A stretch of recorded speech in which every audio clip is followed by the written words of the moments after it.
I can still remember the sting of her words, echoing in my ears years later.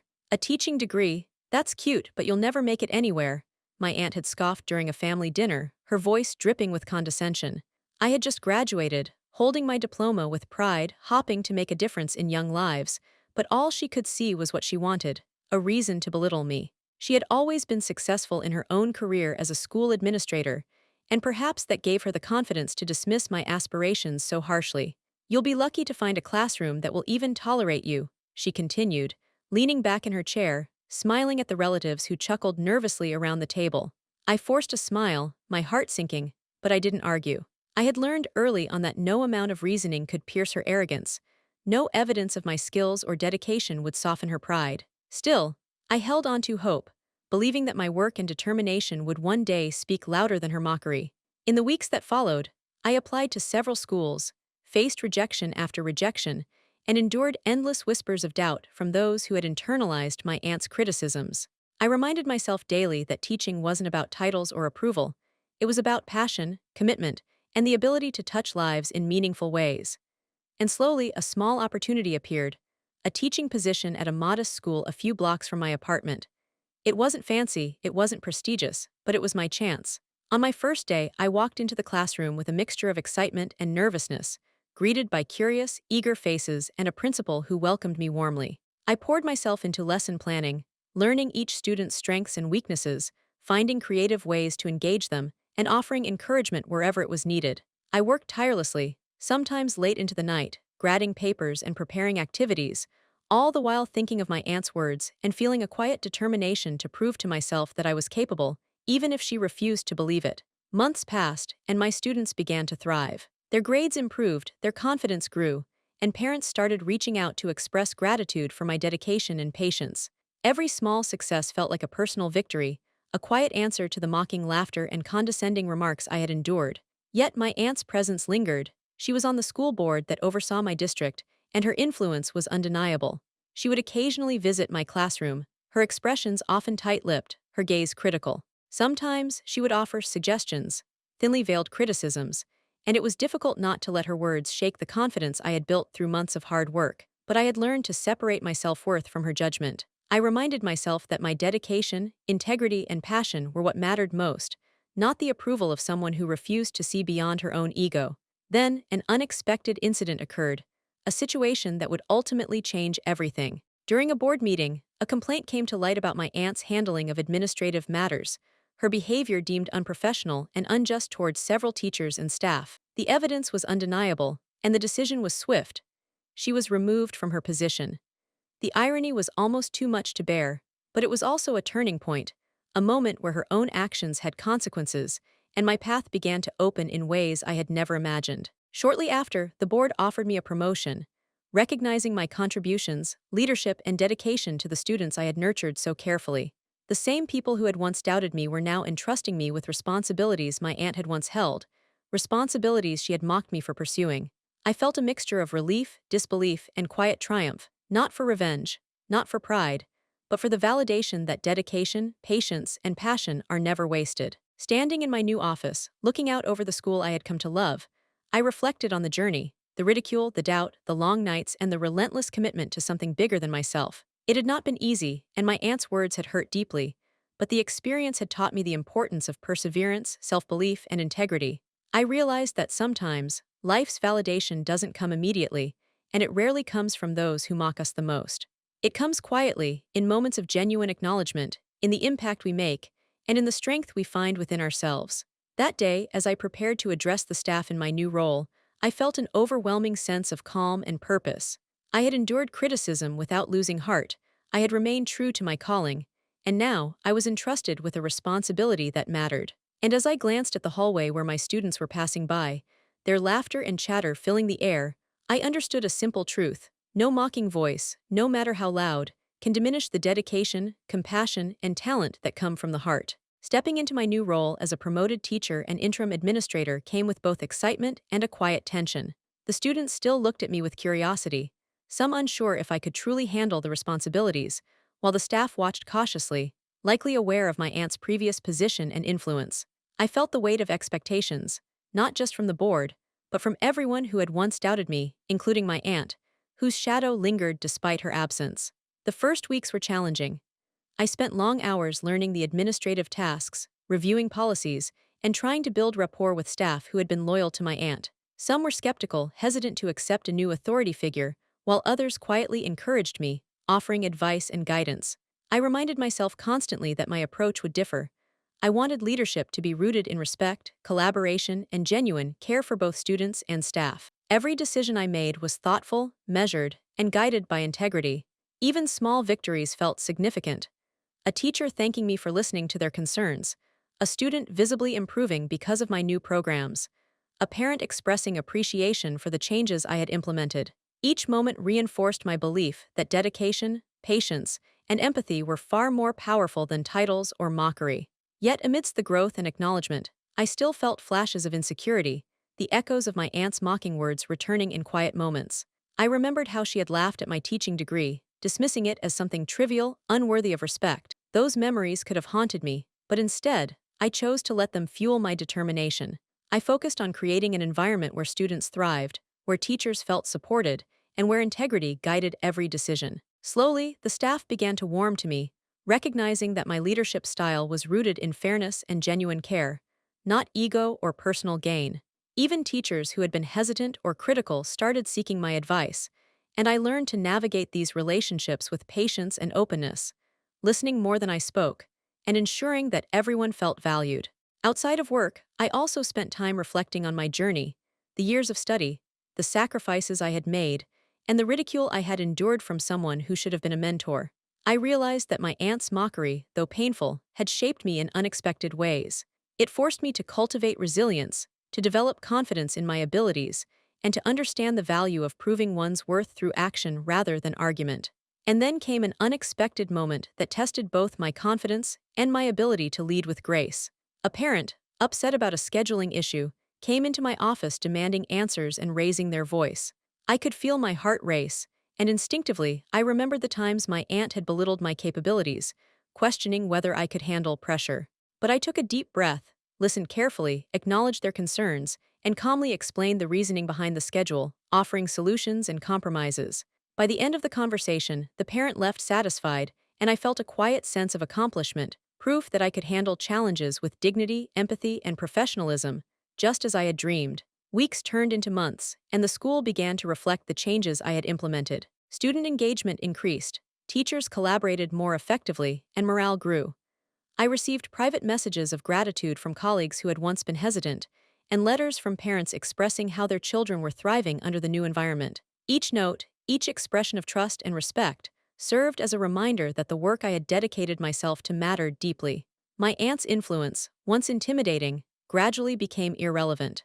The board and staff recognized my capabilities, and I no longer felt the need to measure myself against her or her judgment. I had carved my own path, guided by dedication, compassion, and a steadfast belief in the value of my work. And in quiet moments, when I reflected on my journey, from the ridicule at family gatherings to the first day in my modest classroom, to this point of recognition and accomplishment, I felt a profound sense of peace. I understood that success is not about proving others wrong, but about proving to yourself that dedication, patience, and integrity can overcome doubt, mockery, and obstacles. My aunt's absence in the board, once a source of tension, had allowed me the space to flourish.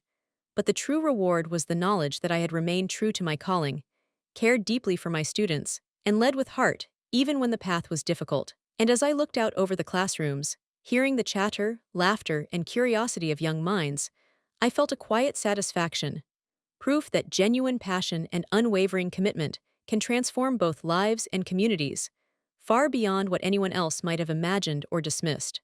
The day my aunt's mismanagement was officially recognized by the school board was surreal.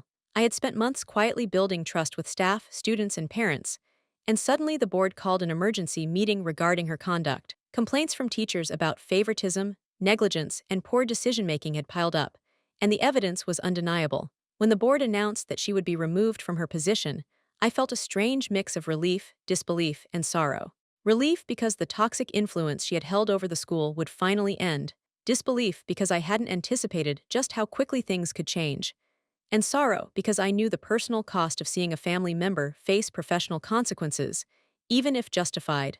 There was no joy in her failure, no sense of revenge, only a quiet acknowledgement that integrity and competence had finally been recognized over arrogance and mockery. Within days, the board approached me with a formal offer. They wanted me to step into her role, to lead the school as principal. My heart raced as I absorbed the magnitude of the responsibility. I was no longer the young teacher mocked for my degree. I was being entrusted with the leadership of the very institution my aunt had once dominated and criticized me for aspiring to. The irony was not lost on me, and yet I reminded myself that this promotion was not about proving her wrong. It was about continuing to serve, to nurture, and to lead with fairness and compassion. My first days in the new role were a whirlwind of paperwork, meetings, and adjustments. Teachers who had been loyal to my aunt were wary at first, testing boundaries, observing my every move, and quietly judging whether I could meet the high standards the position demanded. I approached each challenge with patience and empathy, listening to concerns, acknowledging mistakes, and seeking collaborative solutions.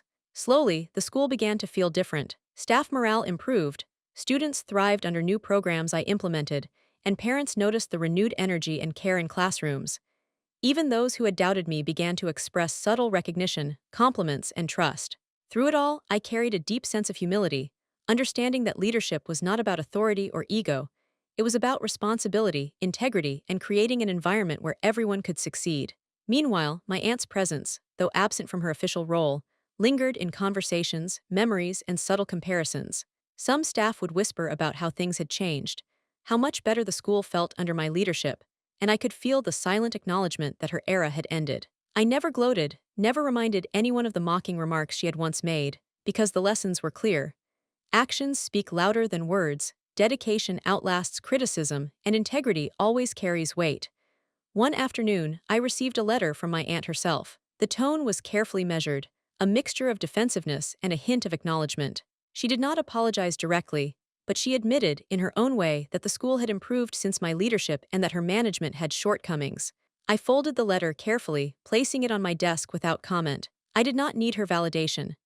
The recognition I had earned from the board, my colleagues, the parents, and most importantly, the students, was more than enough. That evening, as I walked through the school hallways empty of chatter, but filled with the warmth of achievement, I reflected on the journey that had brought me here. From the days of ridicule, family gatherings where my degree was mocked, and the quiet moments of doubt, to this point of responsibility and respect, the path had been challenging, humbling, and profoundly instructive. I realized that life often tests us in unexpected ways, through criticism, mockery, and the arrogance of those closest to us.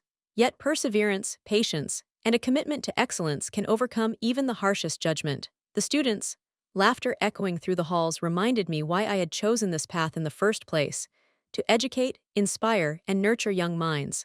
The teachers who had once questioned my ability now looked to me as a mentor and leader, and parents trusted me with the growth and care of their children.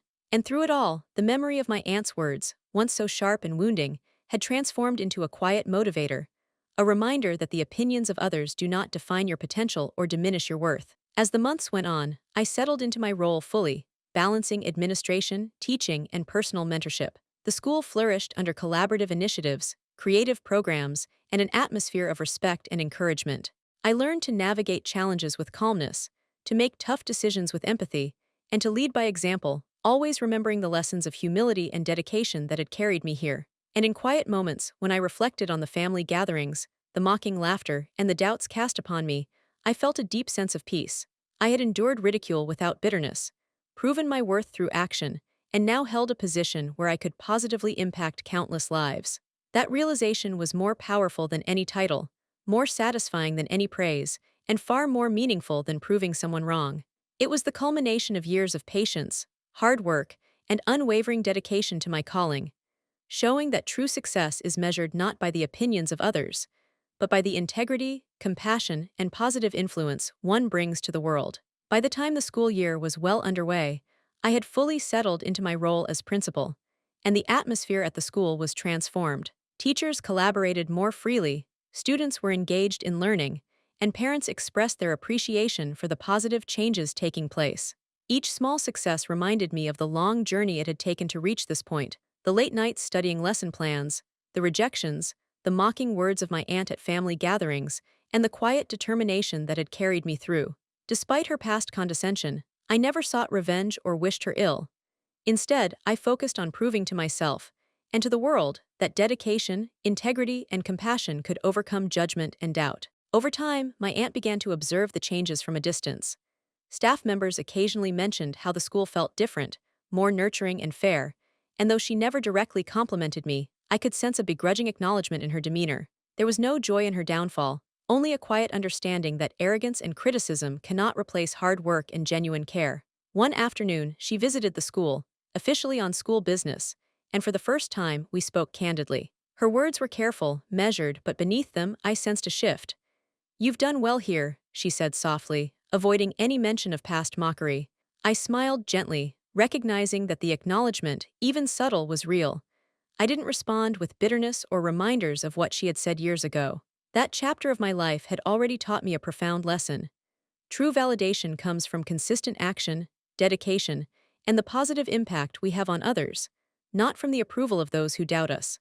Walking through the hallways filled with laughter and curiosity, seeing students excited to learn and teachers inspired to teach, I realized that my aunt's mocking words no longer held any power over me. They had at one point caused pain, doubt, and insecurity, but now they were simply echoes of a past I had overcome. The work I was doing mattered far more than any judgment, and the fulfillment I felt in nurturing young minds and leading a thriving school could not be diminished by anyone's words.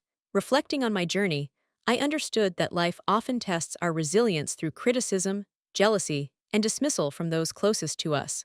What defines us is not the mockery we endure, but the courage to persist, the patience to grow quietly, and the commitment to excellence in the face of doubt. I had been mocked, underestimated, and belittled, yet here I stood, entrusted with responsibility, respect, and the ability to influence the lives of countless students. In quiet moments, I thought about the lessons I could share with others, about the importance of believing in oneself, staying true to one's passions, and letting actions speak louder than words. I wanted every young teacher, student, and even family member to understand that dedication and integrity always hold value, even if the recognition is delayed. Months turned into a school year, and as I prepared to address the staff and students at the annual celebration, I reflected on how far I had come. My aunt's past mockery felt like a distant memory, replaced by the tangible results of perseverance, empathy, and quiet strength. I realized that the greatest victory was not the promotion, nor the authority I held, but the knowledge that I had stayed true to myself and my calling, transforming challenges into growth and doubt into motivation. That day, as I stood before the school community, watching proud smiles, hearing laughter, and feeling the energy of students eager to learn, I understood something simple yet profound. Success and fulfillment are measured not by the opinions of others, but by the impact we have, the integrity we uphold, and the quiet satisfaction of living authentically. My journey from ridicule to respect had taught me the enduring value of patience, self-belief, and dedication. And though my aunt's words had once stung deeply, they ultimately became a reminder of the resilience I had cultivated, the strength I had discovered within myself, and the knowledge that living with integrity and compassion always leads to fulfillment. As I looked at the smiling faces around me, I felt a deep sense of peace. I had chosen the path of perseverance, kindness, and dedication, and in doing so, I had not only proven my own worth but had created a lasting, positive impact on the lives of others. That, more than anything, was the true reward, an enduring lesson that criticism can never overshadow genuine passion, integrity, and the quiet power of commitment.